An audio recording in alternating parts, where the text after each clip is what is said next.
Hello students, in our previous video we understand the thermodynamic principles of metallurgy and Ellingham diagram, and today we will see the applications of thermodynamics in the metallurgy. First we see the application of thermodynamics in the metallurgy of iron. In extraction of iron from its ore, सबसे पहले हम इसमें देखेंगे कि क्या application है, क्या Ellingham diagram की क्या यूटिलिटी है यहाँ पर. When iron, you know that iron is extracted from its oxide. Iron के दो ऑक्साइड और प्रेजेंट हैं, पहले भी हमने देखा था, हीमेटाइट and magnetite.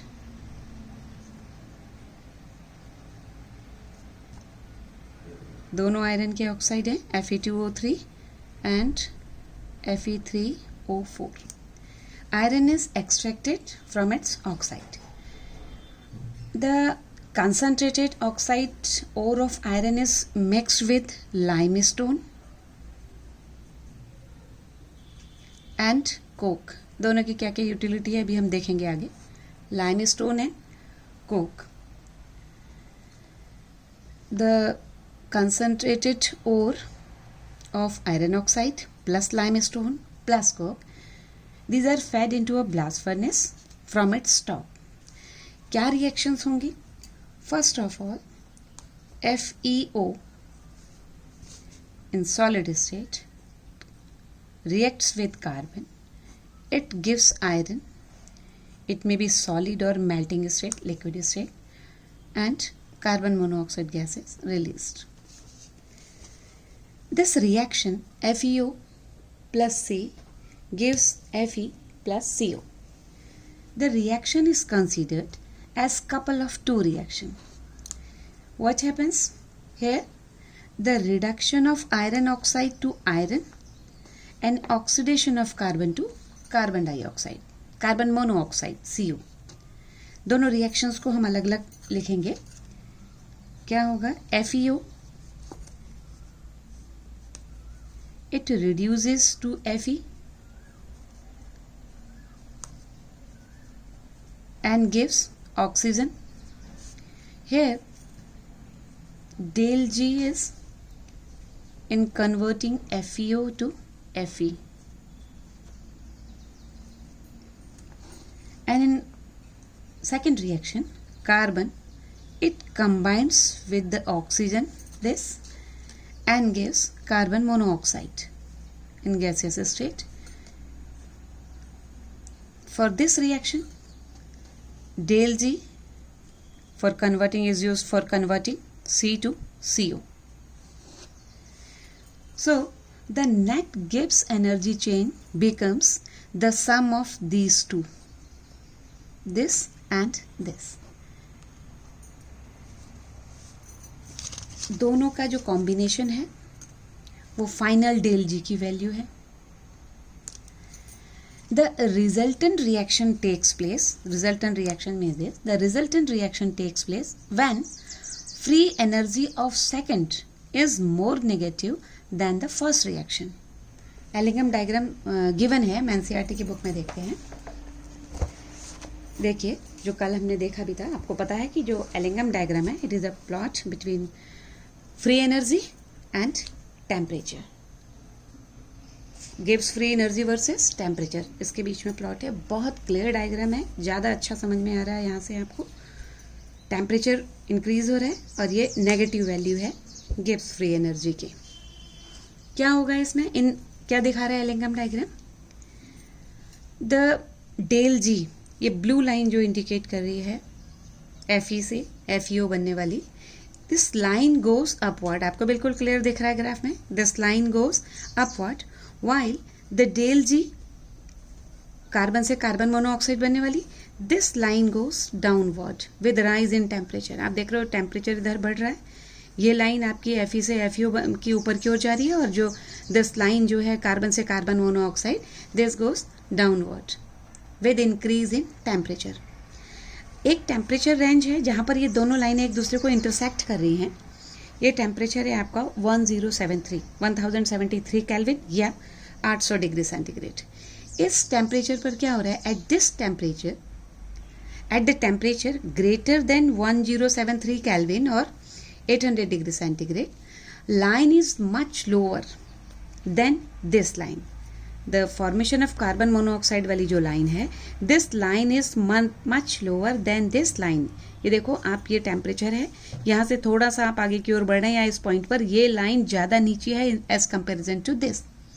So in this range, this temperature range, the coke will reduce FeO. ये इसको रिड्यूस कर देगा, जो अभी हमने फाइनल रिएक्शन में देखा था. Coke will reduce this FeO to Fe and itself get oxidized to CO.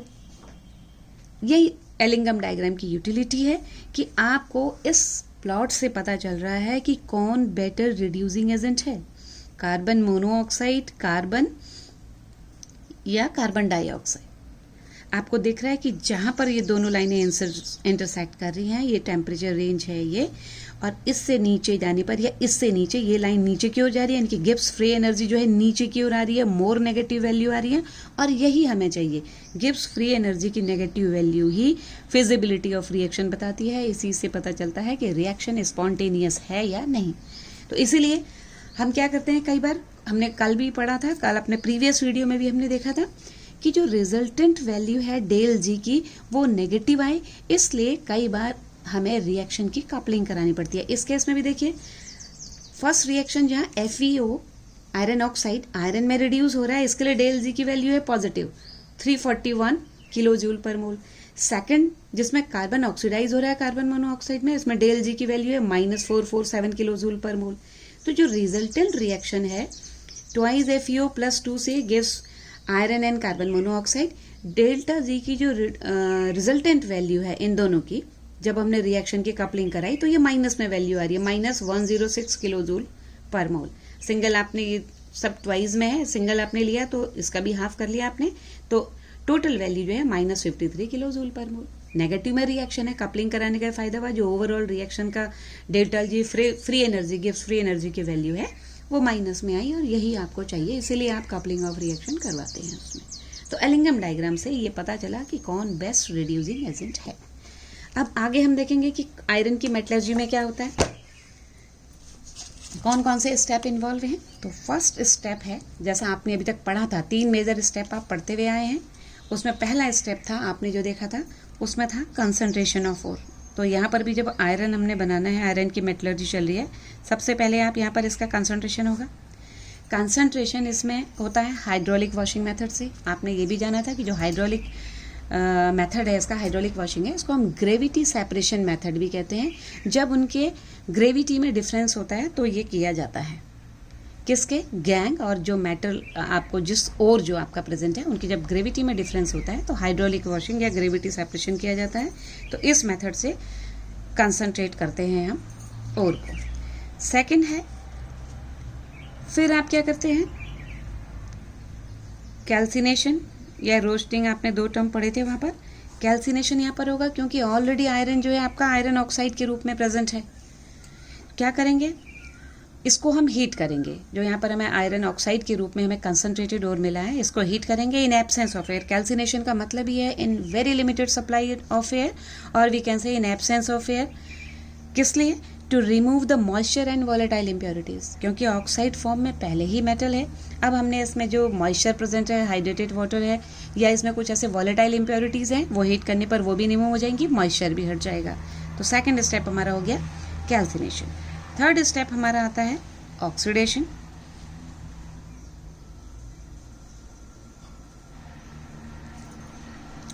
क्या करेंगे, अब जो हमारा कंसंट्रेटेड हो रहा है इसको एक्सेस ऑफ एयर से ट्रीट किया जाता है. तो जो 4FeO है आपका, जो आयरन ऑक्साइड है FeO, ये एक्सेस में ट्रीट होके जो फेरस ऑक्साइड है आपका Fe2O3 फेरिक ऑक्साइड में चेंज हो जाता है. नेक्स्ट स्टेप है आपका स्मेल्टिंग. आप कैल्सिनेशन के बाद जो है आप स्मेल्टिंग करते हैं. स्मेल्ट करने का मतलब है एक प्रोसेस है, अप्लाई, इसमें हम हीट अप्लाई करते हैं, गलाना एक तरह से हम इसको कह सकते हैं. तो smelting is a process of applying heat to ore in order to extract a base metal smelting. उसके बाद अब ये सारा मिक्सचर हमने पहले भी कहीं यहाँ दिखा था कि हम ऑक्साइड, आयरन का ऑक्साइड के रूप में लाइमस्टोन एंड कोक को मिलाते हैं। तो ये रेशियो हमारा होता है 8:1:4। जो आयरन का ऑक्साइड, लाइमस्टोन एंड कोक, इसको 8:1:4 के रेशियो में मिलाया जाता है और फर्नेस में हम ऊपर से डालते हैं। आपको डायग्राम दिया हुआ है, हम दिखाते हैं आपको। एनसीईआरटी में बहुत क्लियर डायग्राम दिया हुआ है। ये ब्लास्ट फर्नेस है, यहाँ से ओर जो कंसंट्रेटेड ओर है आपका ऑक्साइड फॉर्म में, वो लाइमस्टोन एंड कोक यहाँ से इसमें डाला जा रहा है। देख रहे हैं आप, ये डायग्राम बच्चों एग्जाम में भी आता है, 3 नंबर का क्वेश्चन आता है। क्वेश्चन आपका आता है कि डिफरेंट टेम्परेचर रेंज पर कौन कौन सी रिएक्शंस होती हैं, वो आपको लिखने के लिए आती हैं कि आप ब्लास्ट फर्नेस बनाइए और अलग अलग रेंज पर, किस टेम्परेचर रेंज पर क्या क्या चीज़ें होती हैं रिएक्शंस में, तो वो आपको बनाने के लिए आता है। ये ध्यान भी रखना है आपको किस टेम्परेचर रेंज में क्या हो रहा है। तो ब्लास्ट फर्नेस है, उसके बाद आपने मिक्सचर इसमें डाल दिया, ठीक है। यहाँ से आपको दिख रहा है blast of air and oxygen. So blast of hot air is blown from the bottom through the tyres. ये नैरो पाइप आपको दिख रहा है, इनको टायर बोल रहे हैं हम, नैरो पाइप्स। और टेम्परेचर वेरी कर रहा है 2170 केल्विन से लेकर ऊपर 500 केल्विन तक, ये इसकी टेम्परेचर रेंज है, ठीक। क्या होगा ब्लास्ट फर्नेस में? Reduction of iron oxide takes place at different temperature ranges. Hot air is blown from the bottom of the furnace and coke is burned to give temperature up to 2170 और approximately आप कह सकते हैं 2200 kelvin तक lower portion में। The burning of coke, क्या होगा? Coke burning होगी, it supplies most of the heat required in the process. Coke आपने डाला हुआ है, इसकी बर्निंग होगी तो हीट जो सप्लाई हो रही है वो रिएक्शन में काम आ रही है। अब जो CO प्रोड्यूस होगी, the CO and heat moves to upper part of the furnace. In upper part the temperature is lower. यहाँ से जैसे जैसे आप ऊपर की हो जाएंगे, हमने पहले कहा था कि जो टेम्परेचर रेंज है वो 2170 केल्विन से लेकर लास्ट लोअर लिमिट है उसकी 500 तक। तो in upper part the temperature is lower and iron oxide यानी कि Fe2O3 और Fe3O4 के रूप में जो हमारे पास है, which is coming from the top are reduced in steps to FeO। Thus the reduction reaction taking place in the lower temperature range and in the higher temperature range। अलग अलग रेंज पर रिएक्शन हो रही है और जो reduction की जो रिएक्शन है जो लोअर टेम्परेचर रेंज पर और हायर टेम्परेचर रेंज पर हो रही है, depend on the points of corresponding intersection, जो हमने आपको भी दिखाया था एलिंगम डायग्राम में, किस टेम्परेचर रेंज में ये फिजिबल होगी रिएक्शन होने की। तो इसमें अलग अलग जोन्स हैं, रिएक्शंस अलग अलग जोन में हो रही है। बुक में आपको ऐसे दिया है, चाहे तो आप इसको, यहाँ पर मैंने लिखा है आपके लिए कि ये जो है पहली, ये रिडक्शन जोन है, टेम्परेचर 500 से लेकर 800 केल्विन तक, इसको हम रिडक्शन जोन कह रहे हैं, ठीक। फिर ये बुक में लिखा है ये एट 500 to 800 केल्विन। एग्जाम में यही पूछा जाता है कि अलग अलग टेम्परेचर रेंज पर कौन कौन सी रिएक्शन हो रही है। सेकेंड रेंज इन्होंने बनाई है 900 to 1500 केल्विन तक, ये कहलाती है आपकी कंबस्शन जोन। और उसके बाद जो है आपकी वो है मेल्टिंग जोन। यहाँ पर मॉल्टन रूप में आपको आयरन मिलेगा और जो स्लैग है वो भी मॉल्टन रूप में है और वो स्लैग ऑफ हो जाएगा यहाँ से। ये 3 अलग अलग रेंज है टेम्परेचर की। तो रिडक्शन जोन में क्या होगा, जो हमारी रेंज चल रही है 500 से 800 केल्विन में, इसमें क्या होगा, जो Fe2O3 है कार्बन मोनोऑक्साइड से रिएक्शन कर रहा है, Fe3O बना रहा है, कार्बन डाइऑक्साइड रिलीज हो रही है। फिर Fe3O4 कार्बन मोनोऑक्साइड से रिएक्शन करेगा, ये आयरन ऑक्साइड बनाएगा और कार्बन डाइऑक्साइड रिलीज होगी, ठीक है। तो आपको जो FeO मिलेगा, Fe2O3 CO से रिएक्शन करके FeO और कार्बन मोनोऑक्साइड बनाएगा। अब जो FeO बनेगा, FeO फिर कार्बन मोनोऑक्साइड से रिएक्शन करेगा। ये जो हमने फाइनल रिएक्शन अभी पहले देखी थी, ये जो हमारी रिजल्टेंट रिएक्शन है कि FeO कार्बन मोनोऑक्साइड से रिएक्शन कर रहा है, खुद रिड्यूस हो रहा है Fe में और CO रिड्यूस हो रही है CO2 में। कार्बन इस कार्बन डाइऑक्साइड से रिएक्शन करके मोनोऑक्साइड बनाएगा, ठीक। और हमने जब शुरू में कहा था कि हम इसमें लाइमस्टोन डालते हैं, लाइमस्टोन का मिक्सचर डालते हैं, हमने अभी देखा था। तो लाइमस्टोन हाई टेम्परेचर पर CaO और कार्बन डाइऑक्साइड में ब्रेक हो जाएगा। कैल्शियम का कार्बोनेट है, लाइमस्टोन मीन्स CaCO3, वो ब्रेक होगा, CaO और CO2 गैस रिलीज होगी। कार्बोनेट जब भी ब्रेक होते हैं कार्बन डाइऑक्साइड रिलीज होती है। तो CaO जो इसमें SiO2 की इम्प्योरिटीज है, this is known as gangue and matrix. कल मैंने एक क्वेश्चन पूछा था, उसमें बहुत सारे बच्चों ने एक MCQ पूछा था, प्रीवियस वीडियो में आप देखिएगा, उसमें गैंग भी था ऑप्शन और मैट्रिक्स भी था। बहुत सारे बच्चों ने गैंग भी लिखा था उसमें, उसका ऑप्शन था कि दोनों, गैंग और मैट्रिक्स दोनों एक ही बात है, गैंग कहें चाहे मैट्रिक्स कहें। और ये है हमारा फ्लक्स, ये फ्लक्स के रूप में काम करता है। SiO2 की जो इम्प्योरिटीज हैं वो CaSiO3 के रूप में स्लैग ऑफ हो जाती हैं यहाँ से, तो ये यहाँ पर काम करेगा फ्लक्स के रूप में। जो SiO2 की इम्प्योरिटीज है इसको हटा देगा इसमें से। कैल्शियम कार्बोनेट हमने डाला था, वो ब्रेक हुआ, कैल्शियम ऑक्साइड बना, CO2 रिलीज हुई, CaO SiO2 से रिएक्शन करके स्लैग ऑफ हो जाएगा यहाँ पर। अब आती है आपकी मेल्टिंग जोन 1500 टू 2100 केल्विन में, 2200 मोटा मोटा बोल सकते हैं, वैसे एग्जैक्ट लिखा है इसमें 2170। In the lower part of the furnace the spongy iron melts at 1600 kelvin पर मेल्ट होगा। यहाँ पर स्पॉन्जी होता है ये, एंड और जो इस हर्ट के बॉटम में कलेक्ट होगा। द स्लैग बीइंग लाइटर, ये लिखा हुआ है बुक में, देख नहीं रहा है तो मैंने साफ यहाँ लिखा है ये मॉल्टन स्लैग है, क्योंकि ये इससे लाइटर है, ये थोड़ा ऊपर कलेक्ट हो रहा है and floats over the मॉल्टन zone, ये यहाँ अलग आ जा रहा है। ठीक, यहाँ पर लिखा हुआ है इसमें सॉलिड वेस्ट। तो जो मॉल्टन आयरन अब हमें यहाँ पर मिला है, ये इसको हम पिग आयरन कहते हैं। ठीक, तो ये रिएक्शंस हैं, देखने में भी सरल लग रही हैं और बहुत टफ हैं भी सरल, लेकिन बस ये है कि आपसे प्रैक्टिस मांगती है बार बार कि ये देखना कि किस टेम्परेचर रेंज में कहाँ पर क्या हो रहा है। रिएक्शन घुमा फिरा के वही 2-4 रिएक्शंस हैं जो आप पढ़ते हुए आए हैं, बार बार वही रिएक्शन है। 2 इंपॉर्टेंट रिएक्शन याद करिए कि कौन किस में कैसे कन्वर्ट हो रहा है, किसका रिडक्शन हो रहा है, किसका ऑक्सीडेशन हो रहा है, फाइनल रिएक्शन कितनी है। तो कपलिंग ऑफ रिएक्शन करा के डेल्टा जी की वैल्यू नेगेटिव आ रही है, तो जो रिएक्शन की स्पॉन्टेनिटी और फिजिबिलिटी के लिए ज़रूरी है। प्रैक्टिस, केमिस्ट्री ऐसा सब्जेक्ट है बच्चों पढ़ने के साथ साथ जो बहुत रिवीजन भी मांगता है, तो बार बार आप इसको कभी भी जब आप पढ़ें इसको हर दूसरे तीसरे दिन में, जो भी आप पढ़ते हैं, इसी को नहीं, जो भी आप पढ़ते हैं वो कम से कम फ्रेश पढ़ा हुआ आप 2-3 दिन में एक बार रिवाइज करें, और पूरे हफ्ते का एक बार सैटरडे को भी आप रिवाइज करें। अब डिफरेंट फॉर्म्स ऑफ आयरन हैं, तो बार बार आपका आएगा उसमें आयरन, जैसे है आपका पिग आयरन है, ठीक, और है कास्ट आयरन है। ये सब पता होना चाहिए कि क्या है, क्या डिफरेंस है इन सब में। और है आपका रॉट आयरन, जिसको कॉमर्शियल आयरन है, ये प्योरेस्ट फॉर्म कहलाती है कॉमर्शियल आयरन की, रॉट आयरन। ठीक है, जो पिग आयरन तो आपने देखा अभी ब्लास्ट फर्नेस में जो बन रहा था, पिग आयरन था वो हमारे पास, इसमें 4% कार्बन है, कार्बन इम्प्योरिटीज़ हैं इसमें 4%, और इसमें स्मॉल अमाउंट होगा आपका सल्फर भी होता है, फास्फोरस भी प्रेजेंट होता है, सिलिकॉन भी होता है, मैग्नीज भी होता है, ये इम्प्योरिटीज़ के रूप में इसमें प्रेजेंट होता है।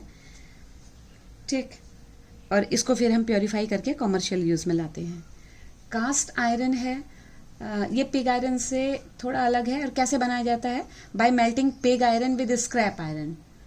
ठीक, और कोक के साथ इसको हॉट एयर ब्लास्ट किया जाता है, उससे बनाया जाता है कास्ट आयरन। इसमें भी 3% कार्बन कंटेंट होता ही है, और इससे ये इस मायने में डिफरेंट है कि एक्सट्रीमली हार्ड है, तो एक्सट्रीमली हार्ड है तो ब्रिटल होगा।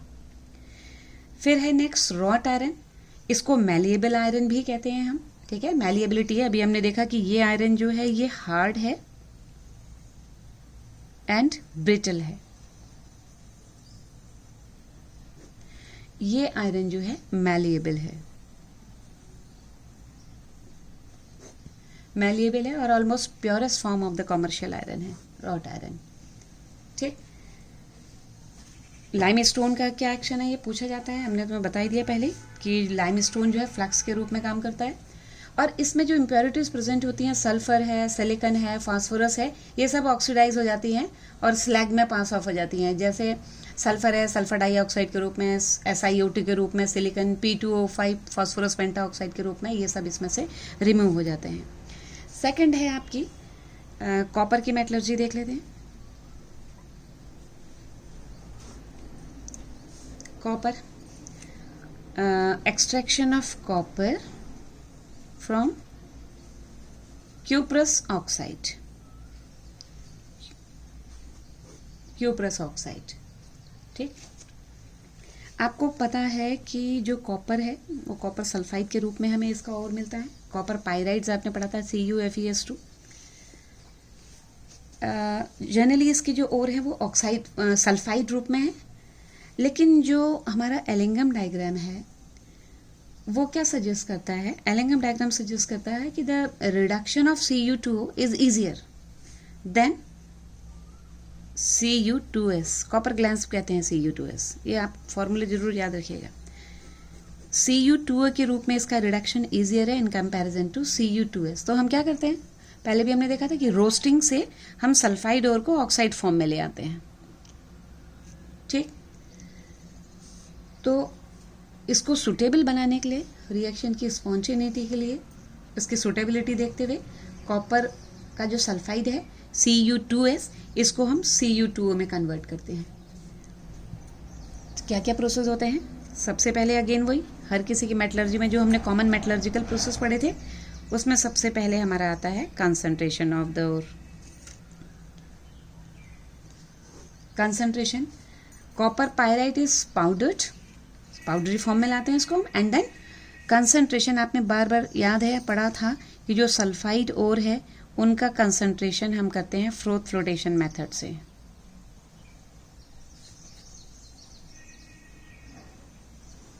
फ्रोथ फ्लोटेशन मेथड से उनका कंसंट्रेशन किया जाता है। सेकंड, रोस्टिंग, आपने पढ़ा था दो मेथड, रोस्टिंग एंड कैल्सिनेशन। जो रोस्टिंग है it is done in the sufficient supply of oxygen. अब जो कंसंट्रेट आपने ओर कर दिया फ्रोथ फ्लोटेशन मेथड से, this concentrated ore is heated strongly in excess of air.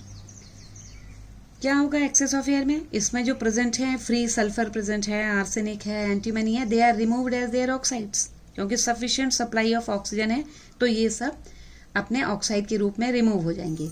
अब जो कॉपर पायराइटीज है CuFeS2, वो ऑक्सीजन से रिएक्शन करके हमें देगा Cu2S FeS प्लस SO2 यहाँ से रिलीज हो जाएगी।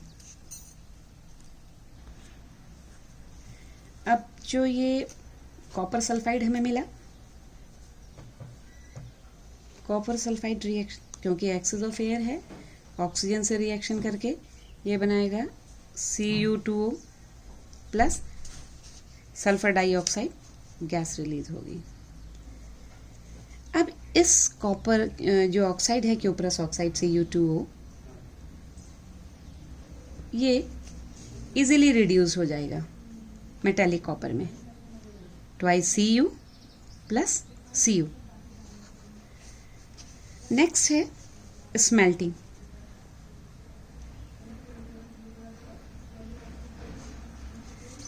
एक्चुअली क्या होता है कि एक्चुअल प्रोसेस में क्या होता है, जो रोस्टेड ओर है it is mixed with silica and Coke and heated with blast of hot air in reverberatory furnace.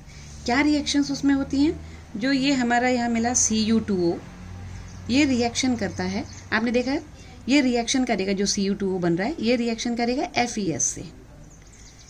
FeS से रिएक्शन करके ये बनेगा Cu2S plus FeO।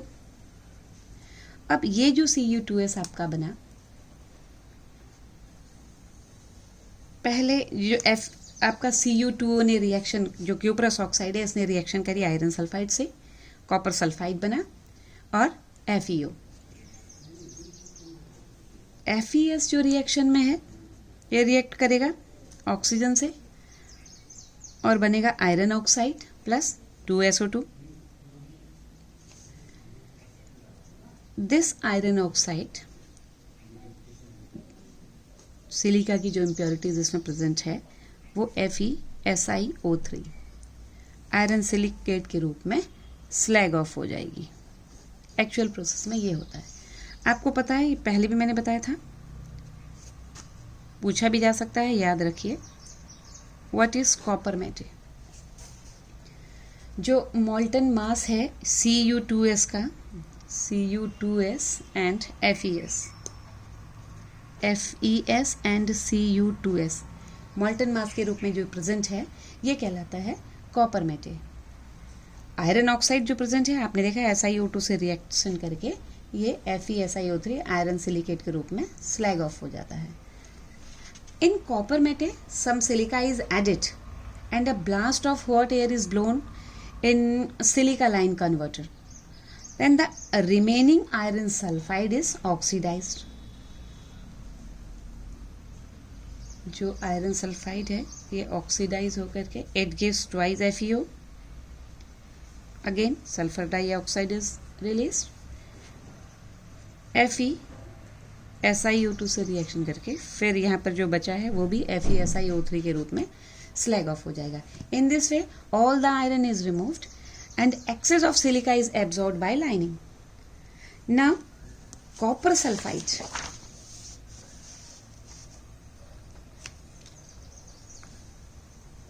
Copper sulfide reacts with O2, gives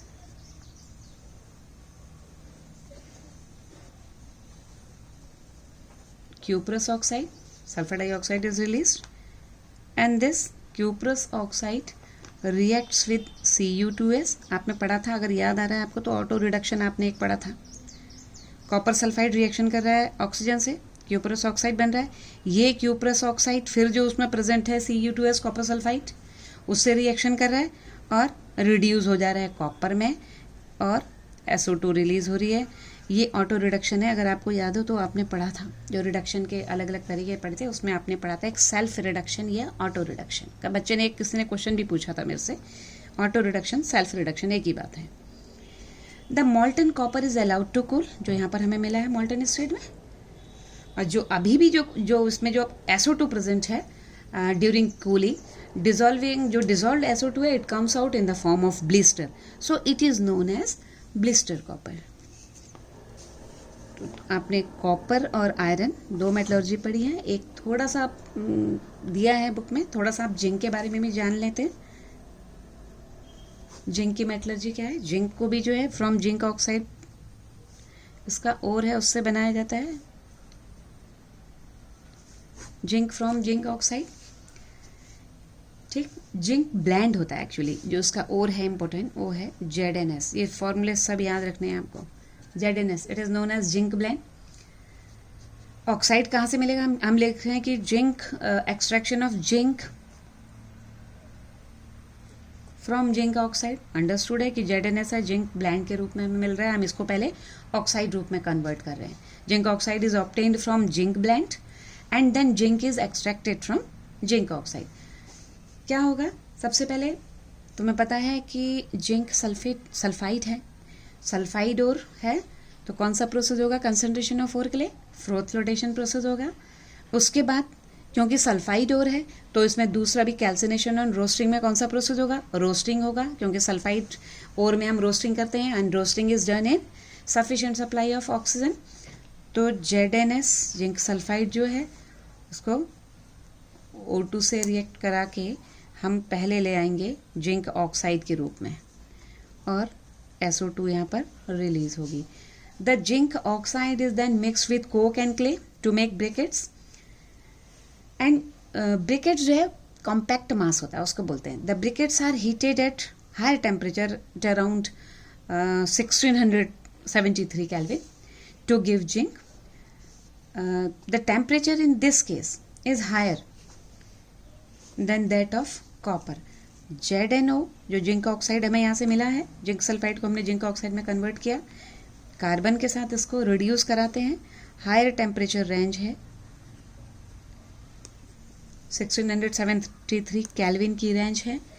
zinc oxide zinc में reduce होगा और ये copper जो है ऑक्सीडाइज हो जाएगा कॉपर मोनोऑक्साइड में और ये गैस रिलीज हो जाएगी। बस इतना ही है। The metal is distilled of and collected by rapid cooling. बहुत दिया है आपके उसमें कम। आयरन का बहुत अच्छे से पढ़िए, तैयार करिए।